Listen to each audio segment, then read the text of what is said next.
عرفات وہ میدان جہاں دنیا کو دوبارہ جمع ہونا ہے۔ عرفات کا مطلب ہے پہچان کی زمین، اور یہیں پر دنیا میں اتارے جانے کے بعد میں آدم علیہ السلام نے اور ماں حوا علیہ السلام نے ایک دوسرے کو پہچانا۔ یہی وہ جگہ ہے جہاں انسان پہچانتا ہے اپنی حقیقت، اپنی کمزوری اور اپنے رب کی عظمت کو۔ عرفات کے میدان میں موجود ہے جبل رحمت۔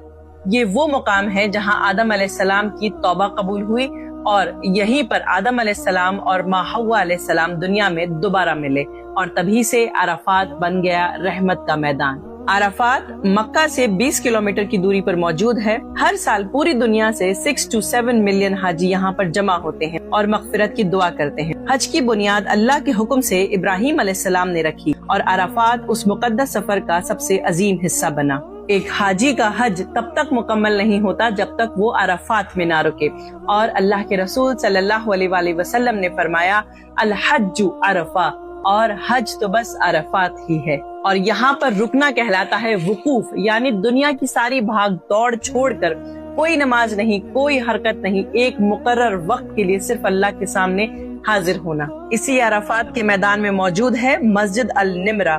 یہ وہ مقدس مقام ہے جہاں آپ صلی اللہ علیہ وآلہ وسلم نے حجۃ الوداع کا آخری خطبہ دیا تھا، جہاں 1 لاکھ سے زیادہ صحابہ موجود تھے۔ یہ دنیا کی اکلوتی مسجد ہے جو پورے سال بند رہتی ہے اور صرف 9 ذی الحجہ کو کھلتی ہے۔ اس مسجد میں ظہر اور عصر کی نماز کو ملا کر پڑھایا جاتا ہے، اور اسی مسجد میں حج کا خطبہ دیا جاتا ہے۔ اور یہ عرفات ہی آئینہ ہے میدان حشر کا، جہاں جمع ہوتے ہیں لاکھوں لوگ، ایک جگہ، ایک لباس، ایک زبان، ایک اللہ کے سامنے، اور صرف ایک خواہش، مغفرت۔ عرفات وہ میدان جہاں دنیا کو دوبارہ جمع ہونا ہے۔ عرفات کا مطلب ہے پہچان کی زمین، اور یہیں پر دنیا میں اتارے جانے کے بعد میں آدم علیہ السلام نے اور ماں حوا علیہ السلام نے ایک دوسرے کو پہچانا۔ یہی وہ جگہ ہے جہاں انسان پہچانتا ہے اپنی حقیقت، اپنی کمزوری اور اپنے رب کی عظمت کو۔ عرفات کے میدان میں موجود ہے جبل رحمت۔